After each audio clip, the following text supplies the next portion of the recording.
Good morning and welcome to the United States Institute of Peace, a public, nonpartisan institution established by the United States Congress to prevent, mitigate, and resolve conflicts around the world. My name is Peter Mandeville, and I'm a Senior Advisor for Religion and Inclusive Societies here at the Institute. Religion has been a part of the Institute's work almost from the moment we opened our doors. The Religion program is the longest running thematic program that the Institute has, and our work is focused on studying, engaging with, and supporting religious actors around the world as they work to prevent and solve conflicts in their respective homelands and countries. For this reason, we are very privileged to welcome today to the Institute a visiting delegation from the All-Ukrainian Council of Churches and Religious Organizations. Some of them we're welcoming back to the Institute. Some of them I've had the pleasure of meeting on previous travel to Kyiv, and we are just delighted to have them here. I also wanted to acknowledge the presence of a couple of special guests. His Grace, Metropolitan Archbishop Boris Gudziak of the Ukrainian Greek Catholic community is with us today, and we also have Sheikhna El-Mahfouz bin Baya, the Secretary General of the Forum for Promoting Peace in Muslim Societies. We're also delighted to be partnering on this event with the Eurasia Center of the Atlantic Council, as well as Razom for Ukraine, and we'll be hearing from Ambassador Herbst from the Atlantic Council a little bit later. USIP has been doing work on the intersection of religion and the war in Ukraine for quite some time now. We've been in a kind of research and analytic vein, tracing key developments and dynamics since 2018. We had the pleasure of welcoming to USIP the primate of the Orthodox Church of Ukraine, Metropolitan Epiphany, in 2019. Last year, we published the inaugural edition of our new series of Religion, Peace, and Conflict Country Profiles focused on Ukraine. And I'm delighted that just last week, we were able to finally publish our full-scale religious landscape map study of Ukraine. It's available for download in the publications section of USIP's website. And certainly, it speaks about Aukro fairly extensively. Through this work, we've come to see the many intersections of religion and the current war. The key role that faith-based organizations, many of them tied to the churches and religious institutions represented here, the crucial role they played in the early weeks and months of the war in terms of providing important and vital humanitarian services and relief. We've seen more negative and destructive sides of the intersection of religion and the war, such as missiles, Russian missiles, and artillery strikes on religious facilities and churches. We've also seen a complex politics and security concerns rise up around the historical ties of one branch of Ukraine's Orthodox Church to Russia. Through all of these complexities, through all of these challenges, Aukro, I think, has been a unique and crucial voice, allowing the religious leaders of Ukraine to speak collectively and in solidarity with each other in support of the Ukrainian cause. I'm now delighted to turn things over to my USIP colleague and former U.S. Ambassador to Ukraine, Masha Yovanovitch. Thank you. Thank you very much. It is really a pleasure to be with our distinguished panelists and also with everybody else in the room. I know many of you are experts in this area. I'm not going to do an introduction because, frankly, we don't have that much time. And so I want to go right to questions. We're going to have about 20 minutes of questions from me. And then there are going to be questions from the audience. So I have two instructions. The audience should be thinking about their questions and getting ready. And we're hoping that we can do at least one round of questions with everybody, perhaps even two. So brevity is close to godliness, I think, in this context. But first, I would like to ask the Metropolitan to lead us in prayer. Please rise. And at this moment, we remember all those who fallen in Ukraine, fighting for freedom of our country and all the world. We keeping in our prayers Ukrainian brave soldiers, peaceful inhabitants who lost their lives, who suffered because of Russian aggressive invasion, who lost their homes, their relatives. We praying for refugees and IDPs. We praying for those who wounded, who suffered because of mental wounds, and we praying indeed for peace, for long-lasting, just peace for Ukraine. We asked God's help for everyone who helps to provide this just long-lasting peace, who working to create this peace for Ukraine, for Europe, and for entire the world. And I ask to keep one moment in silence in remembrance of all those who lost their lives because of this Russian invasion and aggression.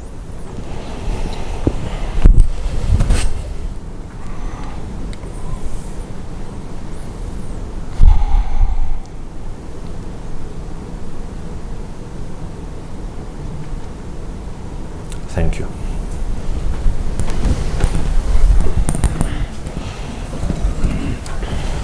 Thank you, Metropolitan. And I'll turn to you first. And I was hoping that maybe you could set the stage for this discussion and tell us the purpose of this trip. Obviously, it's an ecumenical trip, which I think is significant in and of itself, and what you hope to accomplish here in the United States.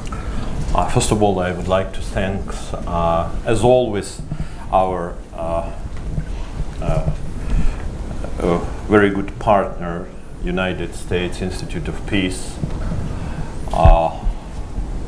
As well, we thanks to Foundation Razom, which helped our delegation to be here. On behalf of all our delegation, we thank Atlantic Council, all our partners who made this visit possible, because even to reach United States for those who live in Ukraine is a very hard task. But we are here because many important reasons. First of all, we would like to express our deepest gratitude to the people of United States, government, non-governmental organizations, all those who are supporting Ukraine in this darkest time of our history. We have deepest gratitude to those who understand our sufferers, who share our pain, and who really helps us to achieve as soon as possible the victory of truth in Ukraine. Our goal is to present in person Ukrainian religious freedom, diversity, deep mutual understanding and cooperation, because our Council of Churches and Religious Organizations is a non-governmental institution which created by our own will more than 25 years ago. And we have 15 members, different churches, who represents almost 95% of entire Ukrainian religious community.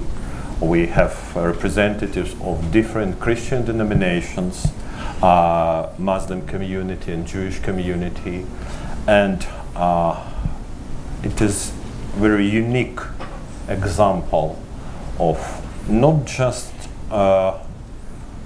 peaceful coexistence of people who have different faiths, different national identity, but deep and fruitful mutual cooperation.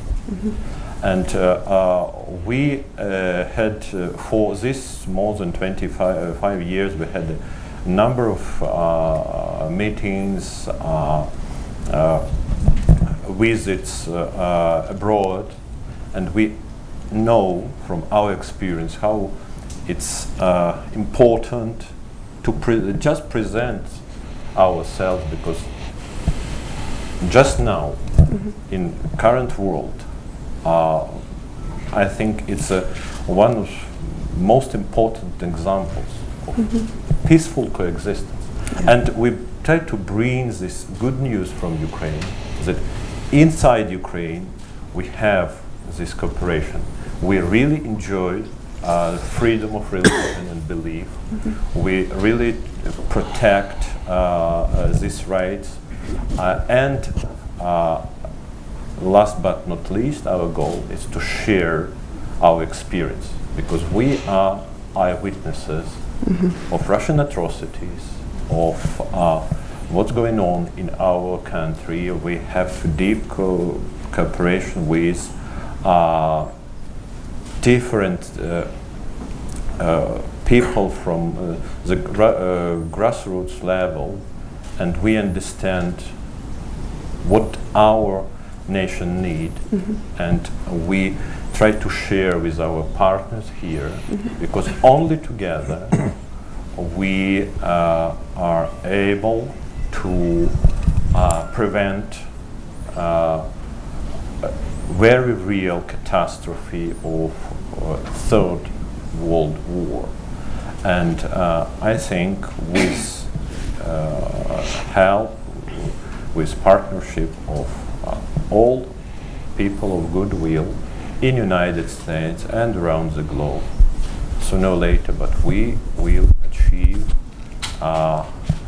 victory for truth in Ukraine and in the world. Thank you. Thank you, Metropolitan.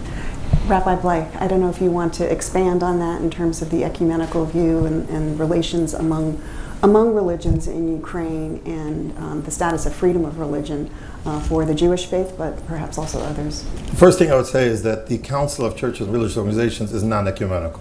That's the first thing I would say. Right. And I think that that's what keeps the peace. And that's an important point. The point is that what brings us together is the fact that we're all representing religious communities, of different faiths, obviously. But when you come around the table, it's not me and my faith against you and your faith, but it's us together as people of faith against the challenges that people of faith have in Ukraine or in the world, in relations to government, relations to everything else. This is what keeps us together. This is the glue that keeps us together. We're a real non-governmental organization. In other words, we didn't start out that way. But in 2003, and especially in 2004, after the Orange Revolution, the Council understood that our power will be by being a non-governmental organization.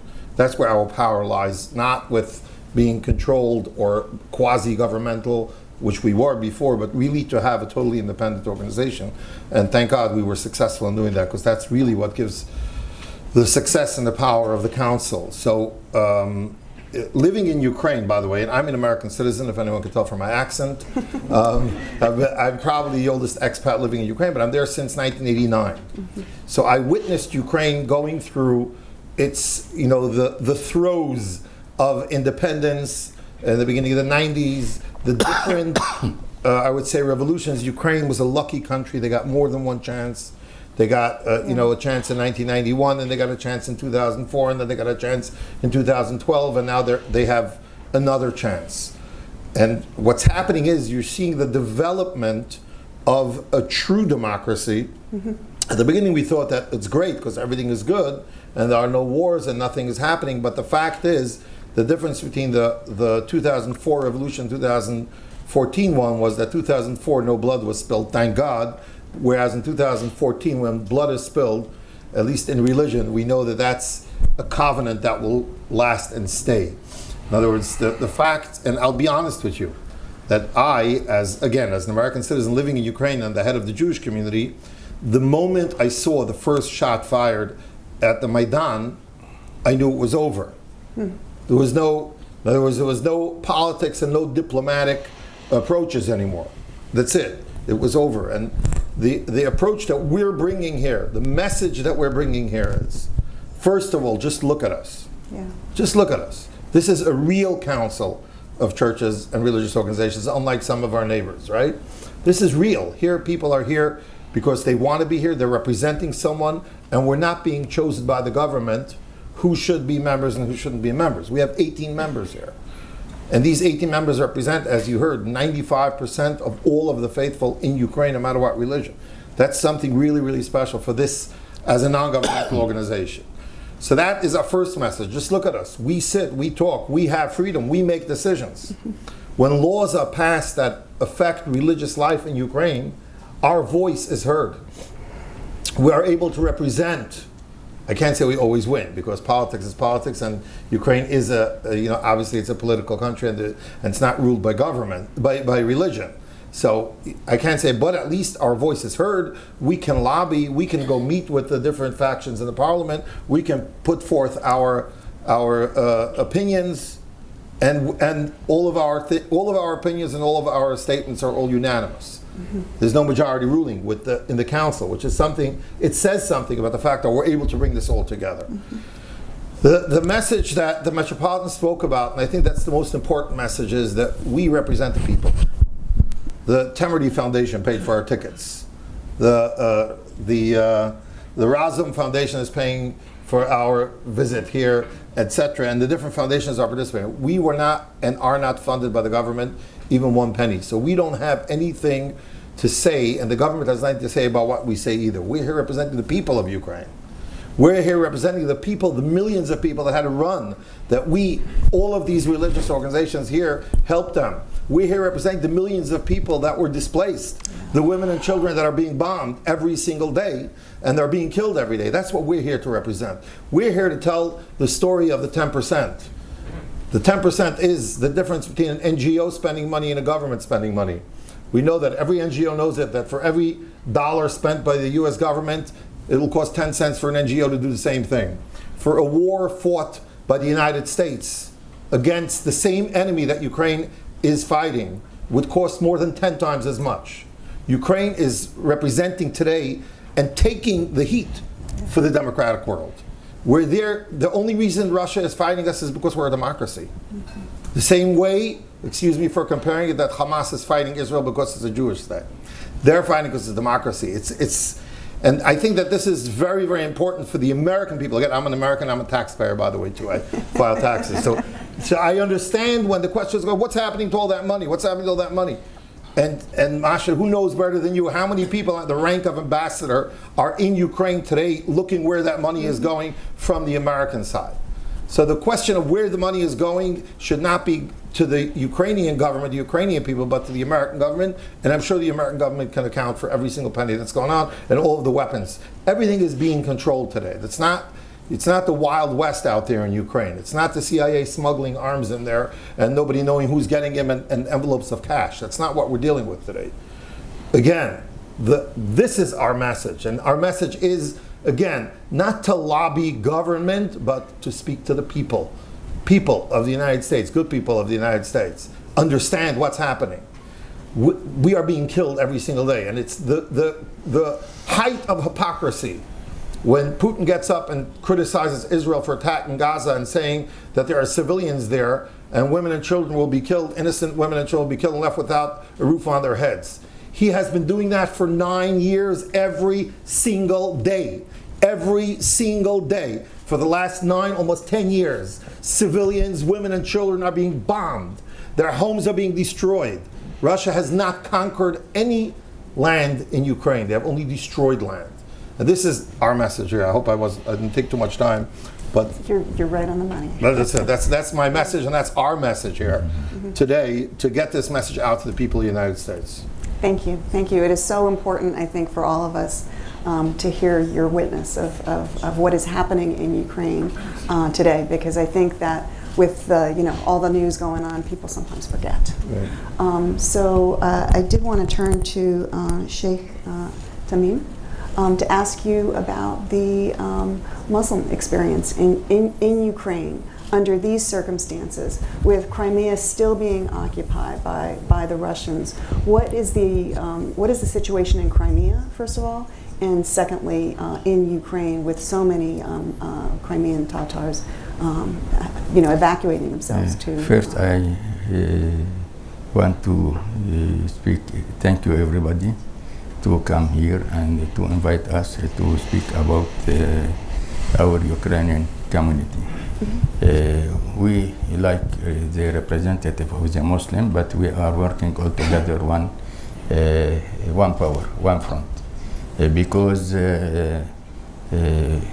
Ukraine for us, that's the government or the land who join us all together, and we have the free any possibility which we want to do, we can do in Ukraine. About the situation, I want to tell you that we tried many times to opposite anyone who want to use the religion for their political movement. And when Russia occupied the Crimea and the Donbass, and the Ukrainian people make the Maidan revolution, we find somebody who put in YouTube the Islamic government in Donbass. And we find somebody who can use the Islam or the Muslim community to destroy Ukraine. And we organized the international community for all the representatives of the minority nationality in Ukraine. That's about 60 organizations. And we control the Islamic movement in Ukraine. This is a question that's very important to keep Ukraine, to defend Ukraine, and don't give anybody to destroy Ukraine like Yugoslavia or Czechoslovakia and others. That's some information about our job. We came here to explain everybody. For the government, that's government. But anyone, we are representative of the majority of the Ukrainian citizen. And we want to speak with the Ukrainian citizen, to American citizen, to understand us. And I want to ask the Muslim community here, who help Ukraine? Yeah. Who help Ukraine? We receive, like Muslim community, from Jews, from Christian, and the delegation come to mosque from Europe, from America, but without the Muslim representative. Why? We are part of a Ukrainian community, and we defend our land. And somebody want to use the Islam to kill the others and use this one for their political, like Russia and others. I want to ask everybody, think about the Ukraine like one government, and we have one land, and must help us to save Ukraine, because for us that's an example for many countries in Europe, in America, how we can live all together. I want to ask the Muslim community, you help anybody, but you don't see the Muslim community and the Ukrainian citizen. Why? I don't understand. That's my question. And have you received an answer to that question? Have you received an answer to that question? No. Not yet. Not yet. Not yet. Okay. Well, we'll want Not to hear yet. what the answer is, because certainly deserves a good answer. So Mr. Bruson, Bishop Bruson, I wanted to ask you, I mean, the Protestant, the evangelical community in Ukraine is relatively small, but relatively influential, including, you know, having many ties here in the United States. And I'm wondering, you know, I guess first of all, what your experience, your community's experience has been during the war, but also your important role in the reconstruction of Ukraine. Yeah, first of all, I want to say thank you to all of you for supporting Ukraine. And I want to underline that this war is not about our land. This war is about the very existence of our freedom, identity, values, and culture. This is about people, about human life. There is no space for the Ukrainian identity under Russian dominion. So for us, it's very clear, fight or die. And we are here as people of Ukraine. And I'm speaking to you out of Bucha, because my apartment is Bucha, which was occupied and looted by the Russians. I am leading a seminary which was hit by 6 missiles by the Russians. We have graduates and pastors and chaplains who were murdered. So please hear our cry. I want to witness that we enjoy religious freedom that we have in Ukraine. Because for 70 years we have been persecuted by the Soviet Union. We know what does it mean not to have this freedom. And now we do have this freedom. And also I want to underline and, you know, draw your attention to the problem of religious freedom on the temporary occupied places. We are not speaking about a lot of churches and buildings taken away. We are speaking about people being murdered just because they have different faith. So, and because I'm in Washington and Martin Luther King is one of my heroes, I like his speech here, I have a dream. But he has another quote. Injustice somewhere is a threat for justice everywhere. There is a significant existential challenge for justice on the occupied lands. So this is our invitation to think about freedom, justice. And I am very proud to see how different religious communities of different faith and traditions, they join hands in order to help fellow Ukrainians. And we do have big plans to rebuild Ukraine. Ukraine have future because we fight not for land, we fight for values. And we hope that people of the United States who love freedom, justice, democracy, and peace will not leave us alone. Thank you. Thank you very much to all of you. So I'm going to throw it open to the floor. I think you've heard a lot of interesting comments. We haven't had a chance to really follow up, but this is your chance to follow up. So who wants to be the first person? Representative? Is there a microphone? Yeah. Do you want to bring it over?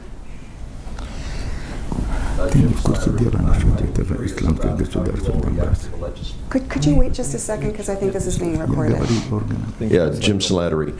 I'm curious how you all react to the legislation that was under consideration last week in the Rada that was attempting to, some people might say, regulate, control the Russian Orthodox Church in Ukraine. I'm just curious how you all react to that. Yeah, so I'm gonna speak, because I'm Jewish, so I'll speak about it. As Orthodox. And I'm also Orthodox, right? That's great. I want everyone here to understand the challenge that Ukraine is standing in front of. The question here is not a regulation of religion, and the proof is in the pudding.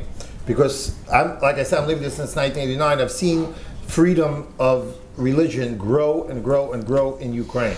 No question about it that over the last 33 years that Ukraine has been independent, there's been a tremendous, tremendous growth of religious movement, religious life, religious freedom. Indeed, when I would say when this government came into power, they had come right after Ukraine had created and the canonical Church of Ukraine, the Orthodox Church of Ukraine, and because that was done by the previous president, so politically there was even some leaning, towards what we call the Moscow Patriarchate of Ukrainian Orthodox Church. However, the challenge that Ukraine has is when there's a church that is 101% controlled by a government that is waging war against you. The Orthodox Church in Ukraine, unfortunately, because there are good people everywhere, including in the church there. However, when it has become evident, when Ukraine began this, they began by just arresting individual priests that were found doing things or breaking the law and spreading and working for Russia within Ukraine. They did begin with that. It didn't come and say, oh, let's get rid of this church. You have to understand that politically, it is not a very smart move to quote unquote regulate a church that millions of people living in Ukraine are members of that church. And there's no way, it's faith. It's not that they're going to be able to say, okay, now move over to the other church. It doesn't work that way. However, at the same time, Ukraine is challenged. There's a war going on. And that war is what we call a hybrid war. And part of the hybridity of that war is that if Russia can work through the churches, they're working through the churches. And I'll give you an example. Like I said, I'm an Orthodox Jew. But in 2005, I personally, in my office in Kiev, was approached by two representatives of the FSB, the Russian Security Services, if I would work for them and help them create a structure whereby they will be able to control the Jewish community in Ukraine and use that structure to disseminate. I'm telling you, this was told to me openly. It's not like it was, they were hiding. They said they'll give me all the money I need, and I'll have all the money that Lazar has in Russia and all the power that he has there. They'll give it to me in Kiev. All I had to do was head an organization and help them create an organization.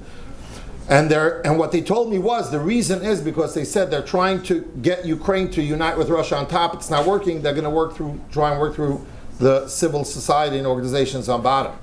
So I threw them down the stairs, figuratively, and threw them out of my office, but I don't know how many people they went to besides me that they got to do these things.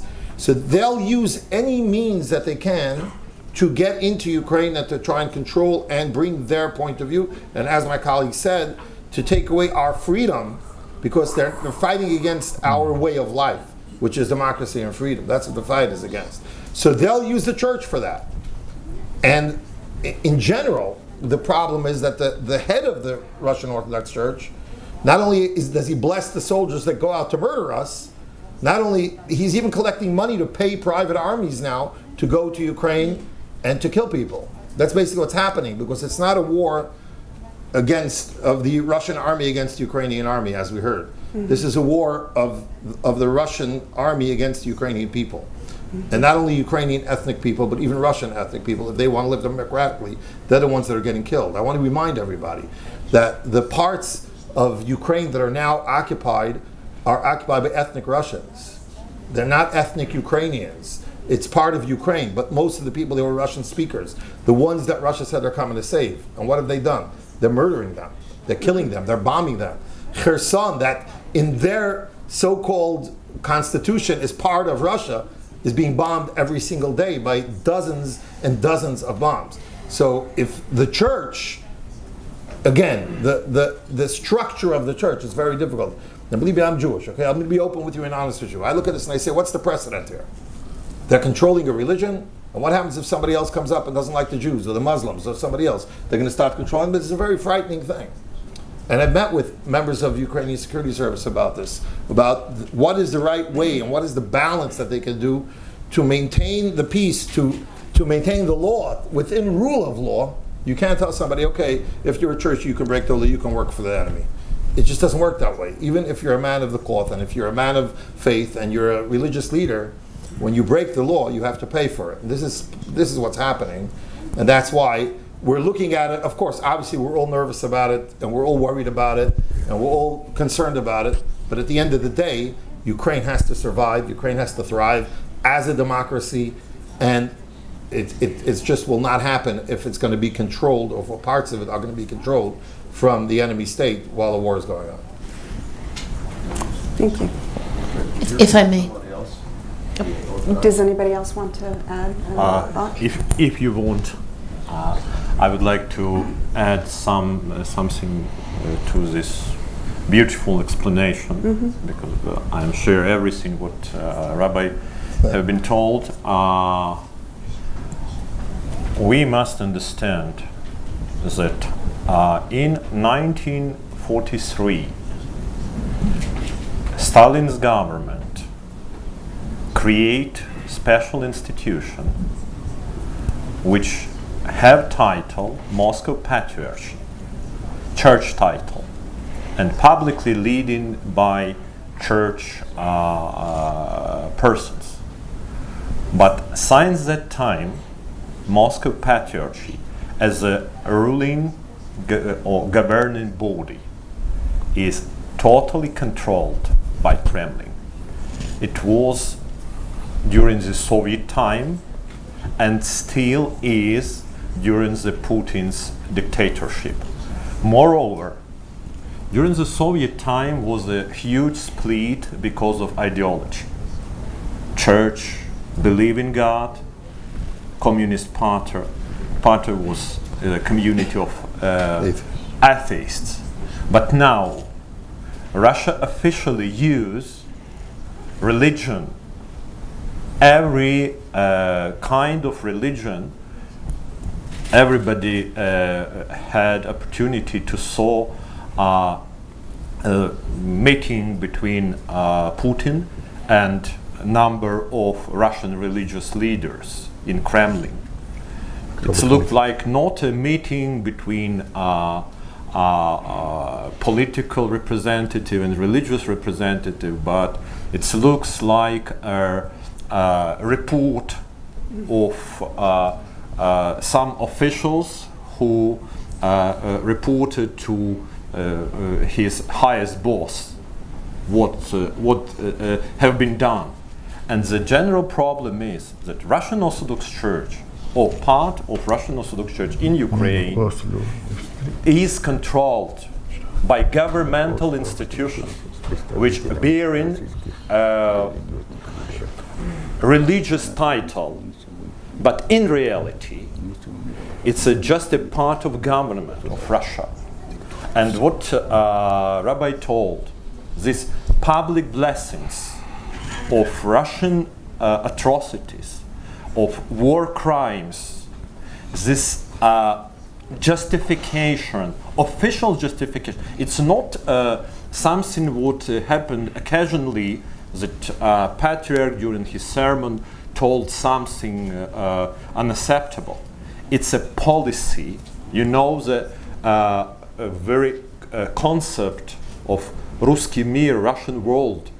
It's an ideology which justified elimination, vanishing of even Ukrainian identity, because those who live in this ideology of Russian world, they think that Ukrainian identity not permitted. And the main goal of this draft law is to protect Ukrainian citizens from instrumentalization of Russian governmental institution, Moscow Patriarchy, or other institutions, because Rabbi told that such attempts to control religious life in Ukraine is not related to only Orthodox Christians, but every kind of religion in Ukraine. And this law is just about protection of from instrumentalization. And we, as the representatives of different communities, we can see that no one religious community in Ukraine, we officially have up to 60 different denominations, small, big, very different. And only one denomination, Moscow Patriarchate, which officially told that they have no ties, no subordination to Moscow Patriarchy. They proclaimed a year ago that they are independent, and only one this denomination told that this draft law is against our interest. But in this draft law, you don't find any specific name of the religion or denomination or confession or religious union. It's just about administrative subordination to Moscow. If they have no ties, no subordination to Moscow, it's not related to them. But if they try to fool Ukrainian society and all people of goodwill around the globe and use their feelings to protect religious rights, religious freedom, use to protect Kremlin power and control over religious life in Russia, in Ukraine, and other countries, I think it must be clear that it's unacceptable. And we think, we as a council, more than half of the year ago, we met with Head of Parliament. Speaker of our Parliament of Rada, and we have been asked, does anyone in this room, you representative of all religious denominations, does anybody against the ban on subordination of Ukrainian religious community to Russian centers? No one raise their voice that we are in favor, we try to keep this subordination. Everybody agrees that we are all against, because we, and Bishop Rusin told it, we had huge experience of more than 70 years living under Kremlin control of religious life, and we very good know what it is, and especially we know from experience on occupied territories where no freedom at all, including religious freedom, to no one. If you're not loyal to a Russian government, you have no rights. It's no matter you are Christian, Orthodox, Protestant, Jews, Muslim, or someone else. And I think that this law must be treated as a law which have aimed to protect religious freedom from instrumentalization by Kremlin's dictatorship. Thank you. Thank you. Sorry. Yeah, no, for thank you. long This is a really explanation. important question. Thanks for asking it, and thank you for the fulsome answers. I don't know if either of you wanted to add anything to that, or We support everything what has been said. Okay. We don't see this war as a threat. We know what does it mean to have no freedom, so we know that smell. So as an evangelical community, we understand that our country must protect itself. And we don't see this law as a threat for religious freedom. And there is a very good dialogue that we have between our communities and with our government. So it's really, really impressive. Chief? The same. On 2015, I think that by initiative of our council, we tried to make contact with the representatives of religion organization in Russia, in Oslo. And we spoke about our situation, about Ukraine, about the friendly relation, but they couldn't decide anything. Yeah. They couldn't decide anything. And when occupied now some parts from Kherson and others, they tried directly to open a new muftiyat, religion organizations, and named Mala Russia. Oh. Yeah, this is the Little Russia. situation. They dictate the people to do that. And everybody left Ukraine and go to Turkey, to Germany, to America, like that. Yeah. I just want to add one thing, Jeff. Another thing that I want to add, that when they went to that meeting in Oslo, So they can all attest to the fact that when at the meeting of the council, when we spoke about going to Oslo to meet with Russian religious leaders, I voted against it. And I told them that they'll all be prepared by the FSB. Every single representative that came from Russia was prepared by the Russian Secret Service for this meeting with the Ukrainian religious leaders. And they weren't prepared by the SBU. Yeah. In other words, you talk about a democracy, where the religion is just free and you do your thing. Over there, everything and everyone is controlled by the government. Yeah. So, this is the danger over here. And that's really what the law is addressing. Thank you. So I think we have time for one more question. Natalie, is that you? Yes, I know the Archbishop wanted to speak, so maybe I'll give him that.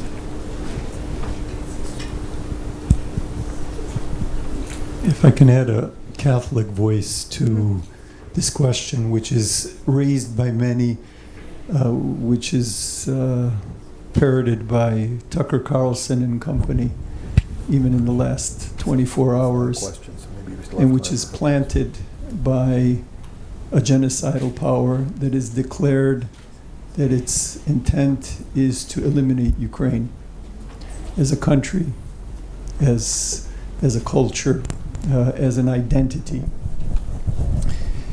And it's very important to understand who is talking about this and who's bringing the attention of American government, American institutions, the global community to this question.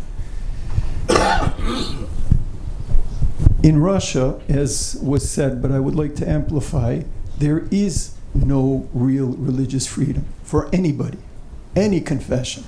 All confessions are equally, or not equally, but all confessions Some are more equal than others. lack religious freedom. My church has probably about 500,000 members in Russia, the Ukrainian Catholic Church, which was the biggest illegal church in the world from 1945, 46 to 1989. Analogy. What is religious freedom? In the United States, we have 200 parishes for 50,000 people that go to church. 200 parishes. In Russia, there's 10 times as many. We have not a single registered legal parish. It's not impossible. It's impossible for Ukrainian Catholics in Russia to have a parish. There are other confessions that are illegal. The Jehovah's Witnesses, illegal. The Catholic Church in Russia is stunted. It's involved in self-censorship. The Orthodox Church is completely controlled, and those dissidents, those priests that said an aggression against Ukraine is immoral, have been defrocked. Yeah. In 300 years, every time there's a Russian occupation, the Ukrainian Catholic Church is rendered illegal, starting with Catherine, 19th century, 20th century, 21st century.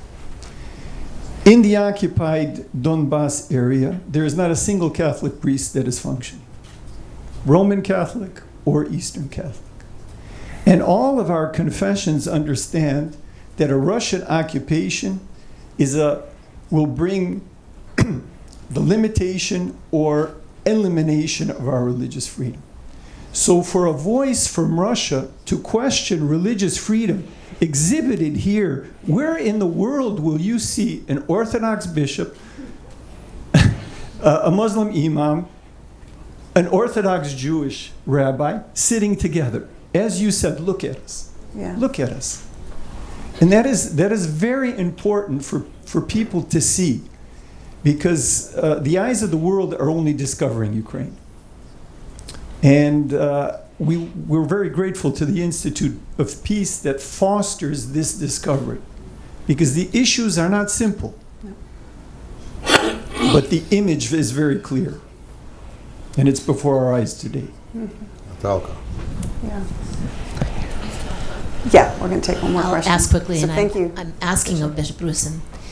In the United States, the evangelical community is growing rapidly, and it has a unique and interesting allegiance to the Republican Party, often, a particular part of the Republican Party, and yet the evangelical community in the United States often aligns itself with the Russian Orthodox Church for reasons of faith, for reasons of belief.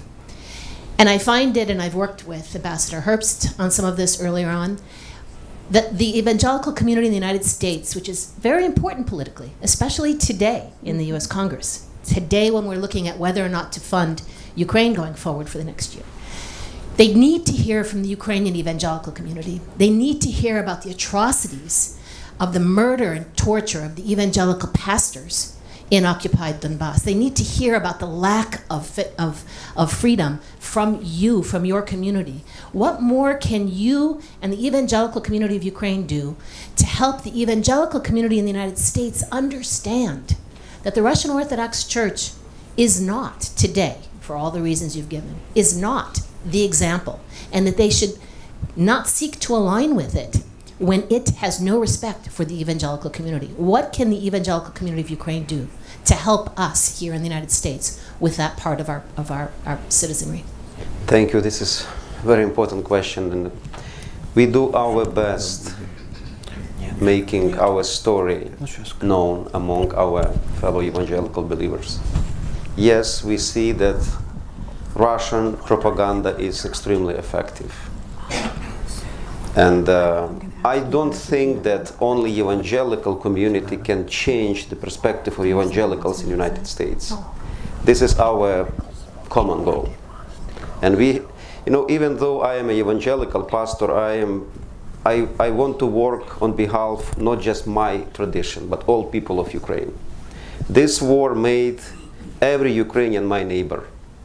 So, and impacting evangelical communities in the United States with true information about atrocities and horror of the war, this is our common thing. And I believe that this meeting is crucial because we can, by our presence here, we can communicate that there is a unity and this is unjust war. And of course we need to have more support and assistance of all people of the United States, not just evangelical, but we see this problem. Yeah. That's a really important question. Thank you, Natalie. So I think we've had a very rich discussion, which is also a little bit frustrating because I at least have a lot more questions on just the few questions we were able to go through, plus a whole bunch of other ones, and I'm sure that many of you all do as well. So I'd really like to thank our panelists, and I'd like to ask Ambassador Herbst to come up and wrap it up. We can take questions in email as well. All right, there you go. You heard it. Masha, thank you. And thanks to USIP and Razom for putting this together, and the Eurasia Central Atlantic Council is delighted to be part of it. This is a very important event. Putin's war on Ukraine is a war of war crimes. It's a war designed to destroy Ukrainianness, said multiple times by senior Russian officials and Russian media. And when they say that, what they mean is to make sure that Ukrainians in Ukraine, under Russian control, give up their Ukrainian identity, cease to exist as a community of Ukrainians, which is why some scholars of genocide, like Eugene Finkel, call this a war of genocide. This war is a war on religious freedom too. And it's wonderful to have all the major faiths in Ukraine represented on this panel and in the audience to make this clear. It's important because it's part of the, what would you call it? The abomination of this war. It's not simply a war about territory, as some naive realists think. It's important too because Americans believe very strongly in religious freedom. Part of our Constitution, part of our public debate every day. So the testimony we're hearing today from the faith communities in Ukraine of the horrors that they are undergoing in the all Russian occupied Ukraine is important for Americans to understand. It's important, as my longtime friend Natalie Ureska pointed out, because there is one fraction of one party in the United States which seems to be clueless about American interests in ensuring that Putin's war on Ukraine fails. And one part of the constituency in that fraction is evangelicals. And we know how badly the Kremlin treats evangelicals in Russia and in Russian-occupied Ukraine. And this is a story that needs to be heard here, not just from evangelicals. We should help. It's all in our interest. Then there's something else, which is really important too. And in fact, it has two dimensions. Russian propaganda is a serious phenomenon. And they have successfully plied two themes which work against Ukraine, which work against common morality, and also, by the way, against American interests. Theme number one is Ukraine is full of Nazis. And boy, you got to make sure that those Nazis in Ukraine are defeated. And we all know the peculiarities of this, since Ukraine, at the moment that Russia launched its large invasion, had not just a Jewish president, or a Ukrainian who happens to be Jewish president. Similarly, they had a prime minister who was Jewish, Ukrainian Jewish citizen. And fortunately, not entirely, the pushback against that, the truth told against that, has limited its impact, not entirely. This goes back to a letter that was published in, I forget, it was New York Times. I think Jim Timony also helped put that together back in 2014, that laid out that this was a false narrative. And having Rabbi Bleich and others in the Ukrainian Jewish community was important to that. I mean, another very important figure in public life in Ukraine is Yosef Zissels, who, of course, spent many years in the Soviet Gulag, because standing up for the rights for Jews to, well, actually, he's kind of secular Jewish, but right of Jews to identify as Jews, to act as Jews, including practice of their religion. So that one is not fully under control, but largely. But the second one, the second main theme, is still metastasizing malignantly. That's a kind of a mouthful. That's the notion of serious repression, religious repression in Ukraine. Rabbi Bleich addressed this when he talked about priests of the Russian Orthodox Church Moscow Patriarchate who are breaking the law by providing sanctuary to Russian agents, maybe providing some information to Russian military, maybe harboring weapons. And of course, beyond that, which is why people are getting arrested in Ukraine, not because they're repressing the Moscow Patriarchate, but there's also the truly non-Christian, non-Orthodox, I say that as an Orthodox Christian, behavior of the MP as they're telling Russian soldiers heading to the front in Ukraine, hey, if you die, all your sins are forgiven. Pardon me, but that reminds me of the notion that the jihadi who gets killed goes to heaven and gets 70 virgins. It's kind of similar, huh? And of course, Patriarch Kirill, who was an agent of the KGB in Soviet times, some habits die hard, is also now funding his own mercenaries to go kill Ukrainians. It would be nice if certain active American media types were to put that on the air when they're trying to slander current Ukraine. Last point. The most famous quote in the, you might say, the history of American foreign policy realism is John Quincy Adams saying, we don't go abroad for monsters to slay. We are the well-wishers of everyone's freedom, but the guarantors only of our own. Now that's a great quote. And people sometimes use that to justify us not providing support to Ukraine. Because those people don't understand that if Putin wins in Ukraine, his next stop is Estonia and Lithuania. But let's put that to the side for the moment, 'cause that's not so relevant to this conversation. It's that other point, the sub-clause, that we are the well-wishers of everyone's freedom. Well, excuse me. When you have so-called American journalists propagating falsehoods about Ukraine, slandering those fighting for freedoms, that is not American. Thank you.